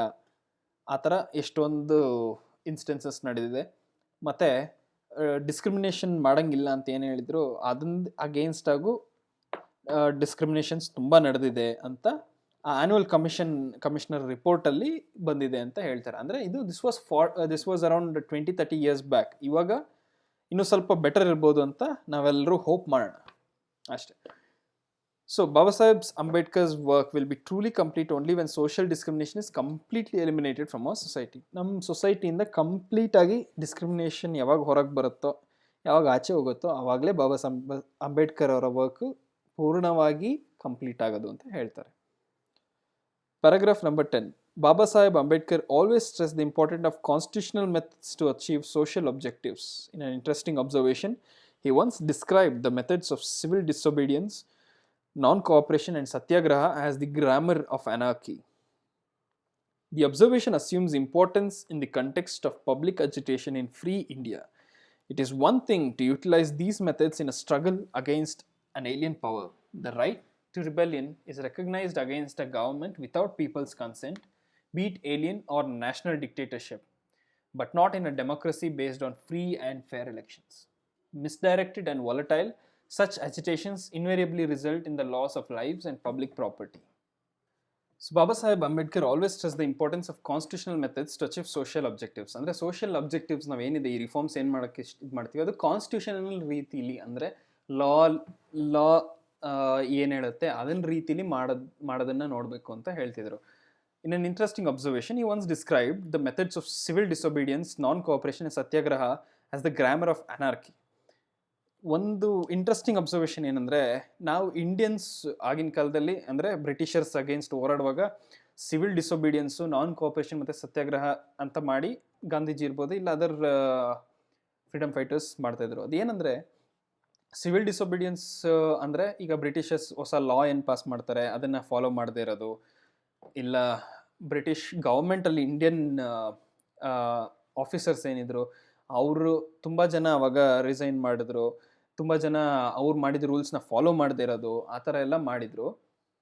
That is the grammar of anarchy ಅಂತ ಹೇಳ್ತಾರೆ. ಅಂದರೆ ಅನಾರ್ಕಿ ಅಂದರೆ ಒಂದು ಕಂಟ್ರೋಲೇ ಇಲ್ದಿರೋ ಒಂದು ಸ್ಟೇಟ್. ಅಂದರೆ ಈಗ ಜನ ಇರ್ಬೋದು ಇಲ್ಲ ಏನೇ ಇದ್ದಿದ್ರು ವಸ್ತುಗಳು ಇರ್ಬೋದು, ಅದು ಕಂಟ್ರೋಲ್ ಇಲ್ದಿರೋ ಒಂದು ಸ್ಟೇಟ್, ಅದನ್ನ ರೀತಿ ಅಂತ ಹೇಳ್ತಾರೆ. The observation assumes importance in the context of public agitation in free India. It is one thing to utilise these methods in a struggle against an alien power. So ಇವರ observation ಏನಿತ್ತು ಅದು ಈಗಿನ ಕಾಲದಲ್ಲಿ ಅಂದರೆ ಫ್ರೀ ಇಂಡಿಯಾದಲ್ಲಿ ಈ public agitation ಅಂದರೆ ಜನರು ಏನು ಸ್ಟ್ರೈಕ್ಗಳಿರ್ಬೋದು, ಪ್ರೊಟೆಸ್ಟ್ಗಳಿರ್ಬೋದು, ಅದನ್ನ ಬಗ್ಗೆ ಮಾತಾಡಬೇಕಾದ್ರೆ ಈ ಗ್ರಾಮರ್ ಆಫ್ ಅನಾರ್ಕಿ ಅನ್ನೋ ಒಂದು ಕಾನ್ಸೆಪ್ಟ್ ಏನಿದೆ ಅದು ಇಂಪಾರ್ಟೆಂಟ್ ಆಗುತ್ತೆ. ಯಾಕೆಂದರೆ ಇಟ್ ಈಸ್ ಒನ್ ಥಿಂಗ್, ಈ methods it is one thing to utilise these methods in a struggle against an alien power. ಅಂದರೆ ಯಾವುದೋ ಊರಿಂದ ಯಾವುದೋ ದೇಶದಿಂದ ಬಂದು ನಮ್ಮ ಮೇಲೆ ದಬ್ಬಾಳಿಕೆ ಮಾಡ್ತಾ ಇರೋರ ಮೇಲೆ ಇದು ಮಾಡೋದು, ಈ ಥರ ಮೆಥಡ್ಸ್ ಯೂಸ್ ಮಾಡೋದು ಒಂದು ರೀತಿ. But the right to rebellion is recognised against a government without people's consent, be it alien or national dictatorship, but not in a democracy based on free and fair elections. The right to rebellion ಅಂದರೆ ಈಗ government ಅಗೇನ್ಸ್ಟಾಗಿ ನಾವು rebel ಮಾಡೋದು, ಅಂದರೆ revolt ಮಾಡಿ protest ಮಾಡಿ ಗೌರ್ಮೆಂಟನ್ನ ಬೀಳ್ಸಕ್ಕೆ ನೋಡೋದು, ಅದು ಒಂದು ಏಲಿಯನ್ ಪವರ್ ಅಂದರೆ ಬೇರೆ ದೇಶದಿಂದ ನಮ್ಮ ಮೇಲೆ ಬಂದು ಈಗ ಬ್ರಿಟಿಷರ್ಸ್ ಹೇಗೆ ದಬ್ಬಾಳಿಕೆ ಮಾಡ್ತಿದ್ರು ಆ ಥರದವ್ರು ಮಾಡೋದು, ಆ ಥರದ ಮೇಲೆ ಮಾಡೋದು, ಇಲ್ಲ ಈಗ ಫಾರ್ ಎಕ್ಸಾಂಪಲ್ ಅರಬ್ ಕಂಟ್ರೀಸಲ್ಲಿ ಹೇಗೆ ಡಿಕ್ಟೇಟರ್ಶಿಪ್ಗಳಿತ್ತು ಅದನ್ನು ಬೀಳ್ಸೋಕ್ಕೆ ಅಂತ ಅರಬ್ ಸ್ಪ್ರಿಂಗ್ ಪ್ರೊಟೆಸ್ಟ್ಗಳು ಏನೇ ನಡೀತು ಅದು ಒಂದು ರೀತಿ. ಬಟ್ ಡೆಮೋಕ್ರಸಿಲಿ ಅಂದರೆ ಜನರೇ ಎಲೆಕ್ಟ್ ಮಾಡಿ ಫ್ರೀ ಆ್ಯಂಡ್ ಫೇರ್ ಅಂದರೆ ಜನಕ್ಕೆ ದಬ್ಬಾಳಿಕೆ ಇಲ್ಲದೆ ಇವ್ರಿಗೆ ವೋಟ್ ಮಾಡಬೇಕು ಅಂತ ಹೇಳಿದೆ ಜನನೇ ಚೂಸ್ ಮಾಡಿ ವೋಟ್ ಮಾಡಿರೋ ಫೇರ್ಲಿ ಕಂಡಕ್ಟೆಡ್ ಅಂದರೆ ಯಾವುದೇ ಮೋಸ ನಡೆಯದೆ ಕಂಡಕ್ಟ್ ಮಾಡಿರೋ ಎಲೆಕ್ಷನ್ಸಲ್ಲಿ ಗೆದ್ದಿರೋ ಗೌರ್ಮೆಂಟ್ ಏನಿದೆ ಅದನ್ನ ಅಗೇನ್ಸ್ಟ್ ಆಗಿ ಈ ಥರ ಪ್ರೊಟೆಸ್ಟ್ ಮಾಡೋದು ಬೇರೆ ರೀತಿಯಾಗುತ್ತೆ, ಅದು ಸರಿ ಇಲ್ಲ ಅಂತ ಹೇಳ್ತಾರೆ. Misdirected and volatile such agitations invariably result in loss of lifes and public property. ಇದು ಕರೆಕ್ಟಾಗಿ ಒಂದು ರೀತಿಯಲ್ಲಿ ಮಾಡದೆ ವಾಲಟೈಲ್ ಆಗಿ ಅಂದರೆ ದಿನೇ ದಿನೇ ಚೇಂಜ್ ಆಗ್ತಾರೆ ಈ ಥರ ಪ್ರೊಟೆಸ್ಟಿಂದ ಏನಾಗುತ್ತೆ, ಜನರ ಲೈಫ್ ಕಳ್ಕೊಬೋದು, ಪ್ರಾಣಕ್ಕೆ ಹಾನಿ ಆಗ್ಬೋದು ಮತ್ತು ಪಬ್ಲಿಕ್ ಪ್ರಾಪರ್ಟಿಗೆ ಹಾನಿ ಆಗುತ್ತೆ ಅಂತ ಹೇಳ್ತಾರೆ ಈ ಥರ ಪ್ರೊಟೆಸ್ಟ್ಗಳಿಂದ.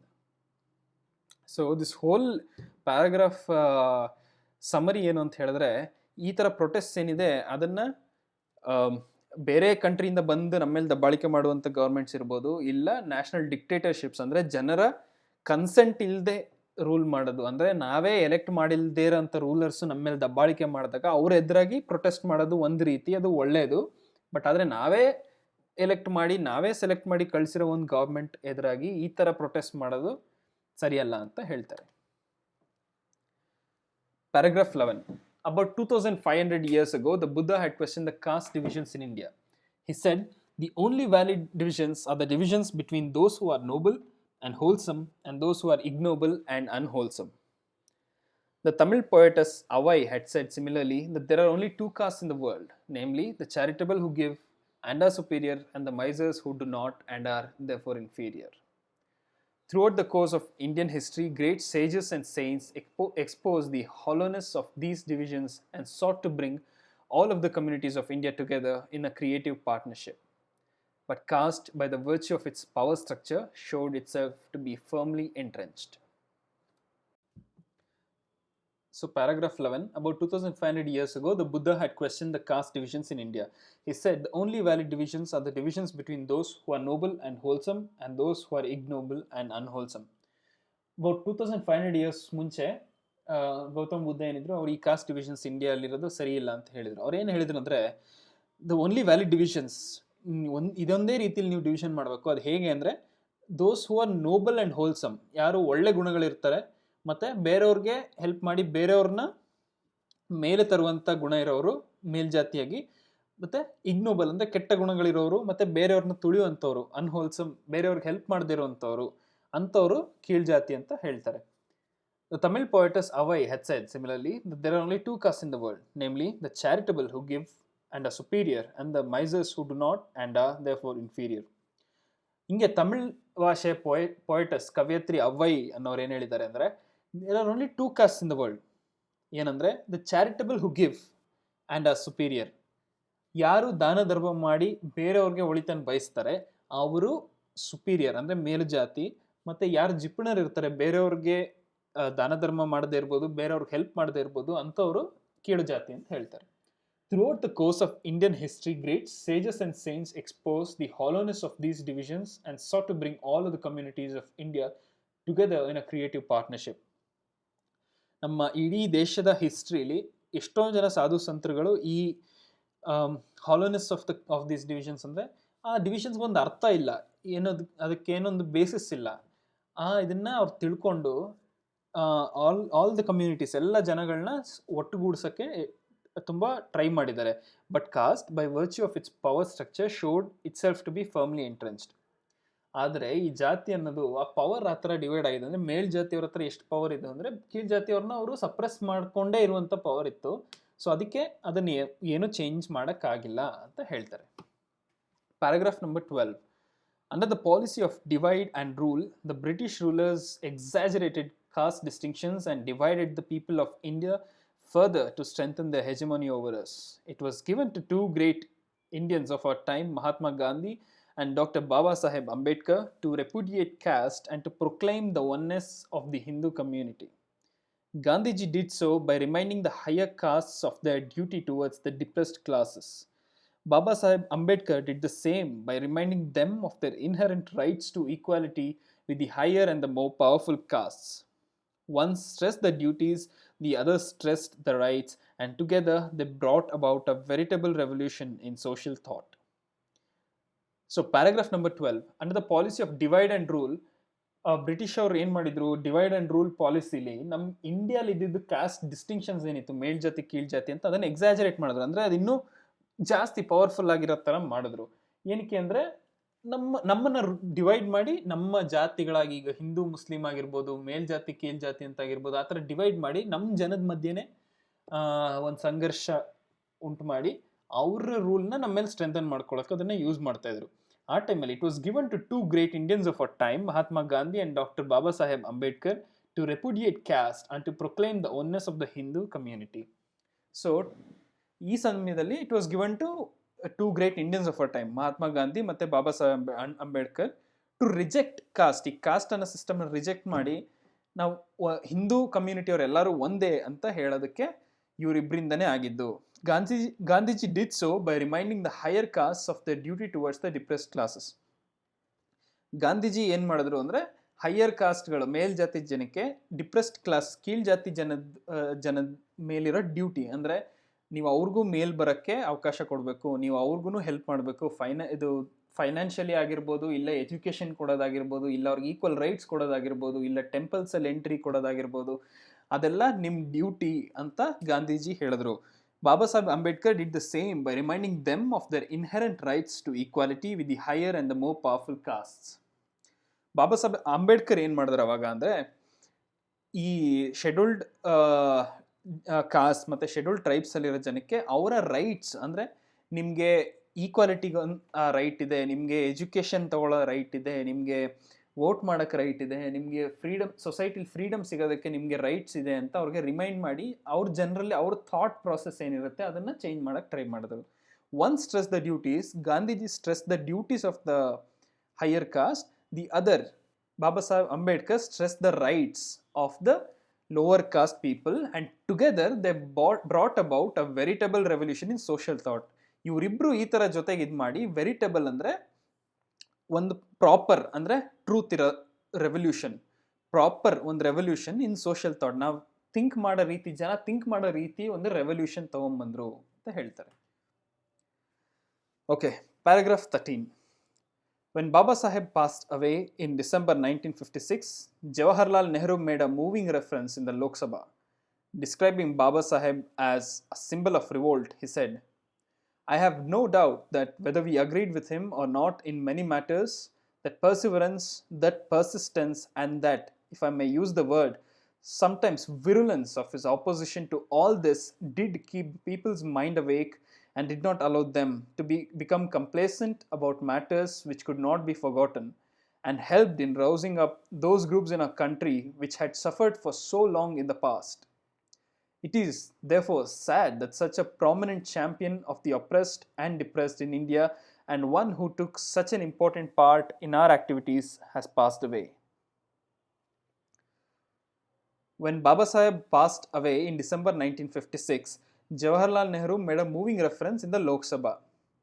Describing Baba Saheb as a symbol of revolt, he said, ಅಂದ್ಬಿಟ್ಟು ಅವ್ರು ಏನು ಹೇಳಿದ್ರು ಅಂತ ಡಿಸ್ಕ್ರೈಬ್ ಮಾಡ್ತಾರೆ. ಸೊ ಬಾಬಾ ಸಾಹೇಬ್ ಅಂಬೇಡ್ಕರ್ ಹಿ ಪಾಸ್ಡ್ ಅವೇ ಅಂದರೆ ಅವರು ಡಿಸೆಂಬರ್ 1956 ತಿರ್ಕೊಂಡ್ರು. ಅವಾಗ ಜವಾಹರ್ಲಾಲ್ ನೆಹರು ಪಾರ್ಲಿಮೆಂಟಲ್ಲಿ, ಲೋಕಸಭೆಯಲ್ಲಿ ಬಾಬಾ ಸಾಹೇಬ್ ಅಂಬೇಡ್ಕರ್ ಅವ್ರನ್ನ ಕುರಿತು ಈಸ್ ಅ ಸಿಂಬಲ್ ಆಫ್ ರೆವೋಲ್ಟ್, ಅಂದರೆ ಅವರು ಕ್ರಾಂತಿಯ ಸಂಕೇತ ಅಂತ ಹೇಳಿ ಅವ್ರ ಬಗ್ಗೆ ಏನು ಹೇಳ್ತಾರೆ ಅಂತ ನೋಡೋಣ.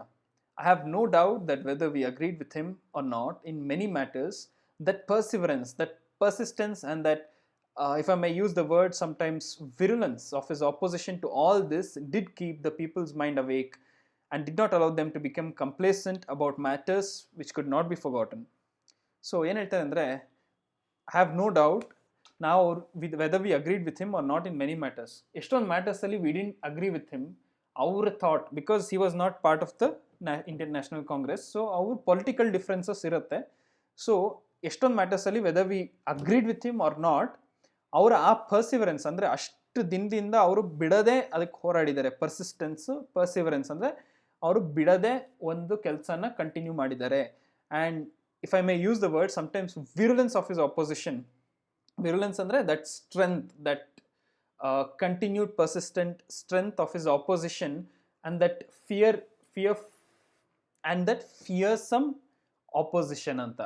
ಅಂದರೆ ಯಾವುದಾದ್ರೂ ಒಂದು ಇದನ್ನ ಅವ್ರು ಒಪ್ಕೊಂಡಿಲ್ಲ ಅಂದರೆ, ಈಗ for example even any social ಇದಾಗಿರ್ಬೋದು, ಇಲ್ಲ ಇವನ್ ಪಾರ್ಲಿಮೆಂಟ್ಸಲ್ಲಿ ಯಾವ್ದಾದ್ರು ಡಿಸಿಷನ್ಸ್ ತೊಗೊಂಡಿರೋದಾಗಿರ್ಬೋದು, ಅವರು ಫಿಯರ್ಲೆಸ್ ಆಗಿ ಬಿಟ್ಕೊಡದೆ ಅದನ್ನು ಅಪೋಸ್ ಮಾಡ್ತಾ ಇದ್ರು, if he felt it was not right ಅಂತ ಹೇಳ್ತಾರೆ. To all this did keep the people's mind awake and did not allow them to become complacent about matters which could not be forgotten. So ಈ ಥರ ಅವರ ಆ ಪರ್ಸಿಸ್ಟೆನ್ಸು, ಪರ್ಸಿವರೆನ್ಸು ಮತ್ತು ಅವರ ಆ opposition ಏನಿದೆಯಲ್ಲ to all the matters that happen in the parliament which happen in the country, it keeps the people's mind awake. ಅಂದರೆ ಜನರ ಒಂದು ಥಿಂಕಿಂಗ್ ಅದು ಉಳಿಸ್ಕೊಂಡು ಹಂಗೆ ಅವೇಕ್ ಆಗಿಟ್ಟಿತ್ತು. ಅಂದರೆ ಈಗ ಏನಾದರೂ ಒಂದು ಇದನ್ನ ನಡಿಬೇಕಾದ್ರೆ ಅವ್ರು ಆಪೋಸಿಷನ್ ಇದರಲ್ಲಿ ಮಾತಾಡಿದಾಗ ಆಗ ಜನ ಥಿಂಕ್ ಮಾಡ್ತಾಯಿದ್ರು ಏನಕ್ಕೆ ಈ ಥರ ನಡೀತಿದೆ, ಅದು ಸರಿನಾ ತಪ್ಪಾ ಅಂತ. And did not allow them to become complacent about matters which could not be forgotten. So complacent ಅಂದರೆ ಏನಾಗಲಿ ಪರವಾಗಿಲ್ಲ, ಅವ್ರ ಕೆಲಸ ಅವ್ರು ನೋಡ್ಕೋತಾರೆ ಅಂತ ಜನ ಹೇಳ್ತಿರ್ಲಿಲ್ಲ. ಇವ್ರು ಈ ಥರ ಮಾತಾಡೋದನ್ನ ಕೇಳಿಸಿ ಜನನೂ ಥಿಂಕ್ ಮಾಡಿ, ಜನನೂ ಅದ್ರ ಬಗ್ಗೆ ಡಿಸ್ಕಸ್ ಮಾಡಿ ಅವರ ಒಪಿನಿಯನ್ ಇದು ಮಾಡ್ತಾಯಿದ್ರು ಅಂತ ಹೇಳ್ತಾರೆ. And help in rousing up those groups in a country which had suffered for so long in the past. ಅಂದರೆ ನಮ್ಮ ದೇಶದಲ್ಲಿದ್ದ ಶೋಷಿತ ಜನಾಂಗ ಏನಿದೆ ಅವ್ರನ್ನೆಲ್ಲ ಮೇಲೆಬ್ಸಿದ್ರು ಅಂತ ಹೇಳ್ತಾರೆ. It is therefore sad that such a prominent champion of the oppressed and depressed in India and one who took such an important part in our activities has passed away. So ಈ ಥರ ಇದ್ದ ಒಬ್ಬ ಮನುಷ್ಯ ನಮ್ಮನ್ನು ಬಿಟ್ಟು ಹೋಗಿರೋದು ನಮಗೆ ದುಃಖ ತರುವಂಥದ್ದಾಗಿದೆ ಅಂತ ಹೇಳ್ತಾರೆ. ಇದು ಜವಾಹರ್ಲಾಲ್ ನೆಹರು ಡಿಸೆಂಬರ್ 1956 ಬಾಬಾ ಸಾಹೇಬ್ ಅಂಬೇಡ್ಕರ್ ಅವ್ರು ತೀರ್ಕೊಂಡಾಗ ಲೋಕಸಭೆಯಲ್ಲಿ ಕೊಟ್ಟ ಒಂದು ಸ್ಪೀಚ್ ಇದು. So this is the last paragraph number 14. There can be no doubt that the day is not far off when Baba Saheb Ambedkar's dream of Samata will become a reality.